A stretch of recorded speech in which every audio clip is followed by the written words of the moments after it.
السلام ورحمۃ اللہ۔ اور یہ بھی پتہ کرنا ہے کہ ابھی یہ ذکر کر رہے تھے جو عقیقہ کرنا ہے جی جی 7ویں دن کا، ہاں ہاں اگر 7ویں یہ گزر گیا اب، ہاں ہاں آج پتہ چلا کہ 7ویں دن کرنا چاہیے، ضروری ہے، لا علمی میں بندے کو پتہ ہی نہیں تھا اس مسئلے کا، یہ پتہ ہی نہیں تھا، اچھا اب اگر یہ ہو جائے تو اب ہم اس کو کیا کیا جائے؟ اب نا بے شمار دنیا جو ہے وہ اس مسئلے کی اہمیت کو یا اس کے دین کی تحدید کو نہیں سمجھتی۔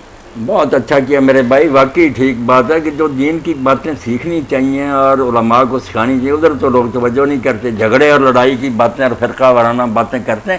تو 7ویں دن پوری امت اللہ کے رسول علیہ السلام نے فرمایا کہ اس دن بال مونڈو اس کے، اور اس دن ہی جانور قربان کرو۔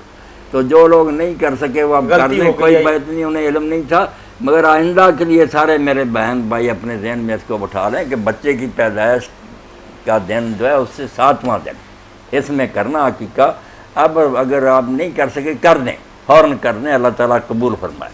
اچھا صحیح صحیح، بالکل ٹھیک ہے نا کہ مطلب آپ نے چونکہ ایک عمل اس بنا پر نہیں کیا کہ آپ اس کے بارے میں اویئرنس نہیں رکھتے، نہیں جانتے تھے، کوئی بات آج آپ کو پتہ چل گیا تو اولین فرصت کے اندر اللہ تعالیٰ کے اس حق کو ادا کیجئے، باقی اللہ تعالیٰ قبول فرمانے والے اور معاف کرنے والے۔ اللہ تعالیٰ جس طرح آپ ابھی اپنے کہا کہ عید کے ساتھ وہ 7 قربانیاں کر دینی چاہیے، یا اس میں عقیقہ بھی شامل ہے، کر دیتے ہوتے ہیں۔ یہ ساری باتیں میرے بھائی غلط بنائی ہوئی ہیں کہ قربانی میں شامل کر لیتے ہیں۔ میں ابھی عرض کر کے ہٹا ہوں، جی بالکل، میں آپ کی بات کر رہا تھا کہ گائے اور اونٹ نہیں کر دیے، اسی طرح کر دیے ہوئے ہیں۔ ہاں، گائے اور اونٹ جو ہے نا وہ اس کا ذکر ہی نہیں آیا عقیقہ کے سلسلہ میں، کہ اس کا مطلب کہ ہمارے جو ابھی ہم کر چکے ہیں عید کی قربانیوں کے ساتھ وہ منظور نہیں، جو ہو چکا وہ اللہ نے قبول کر لیا۔ بالکل ٹھیک ہے، صحیح ہے، صحیح، آگے سے ہم اس کو علم میں آنے کے بعد آدمی پر لازم آتا مسئلہ پر عمل، پہلے معافی معاف۔